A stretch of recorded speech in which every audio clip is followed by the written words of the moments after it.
স্বাগত সবাইকে। আজ আমি এনেছি সর্দি কাশির অভ্যর্থ ওষুধ, যা চটজলদি বানিয়ে ফেলা যায়। আমি এনেছি, সাজিয়ে নিয়েছি আদা, গোলমরিচ, লবঙ্গ, মিছরি, তেজপাতা আর তুলসী পাতা।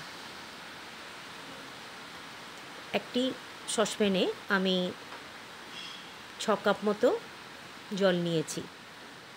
6 কাপ জল নিয়ে আমি তার মধ্যে সব ঘরোয়া উপকরণ, যেগুলো আমি আগে থেকে রেডি করেছিলাম, সেই উপকরণগুলোই আমি জলে দিলাম।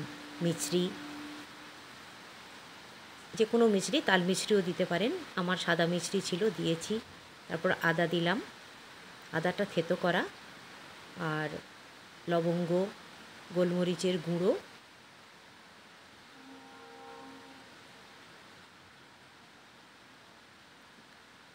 সাথে গোলমরিচের গুঁড়ো দিলাম। তুলসী পাতাটা আমি আরও পরে দেব। তেজপাতা দিয়ে দিলাম, ফুটতে শুরু করলো, এবং একটু 1-2 চিমটি আমি নুনও দিলাম।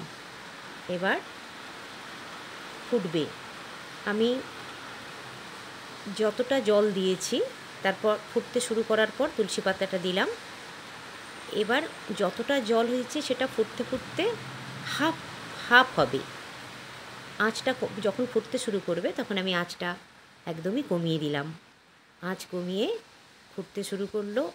খেয়াল রাখতে হবে, মাঝে মধ্যে আমি নাড়িয়ে দিলাম যতক্ষণ ওটা জলটা হাফ হচ্ছে। মানে 4 কাপ জল নিলে 2 কাপ হবে, 6 কাপ নিলে 3 কাপ হবে, সেই পরিমাণে নিয়ে আঁচ কমিয়ে ফোটাতে হবে। কম আঁচে ফুটবে। দেখুন কালারটা পুরো মনে হবে না চায়ের রঙ।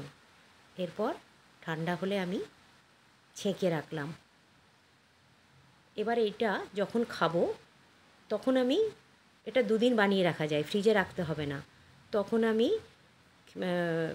হালকা গরম করে খাবো। আর মিছরি না দেওয়া থাকলে কাপে মধু দিয়ে গরম করে চায়ের মতো চুমুক দিয়ে খাবো।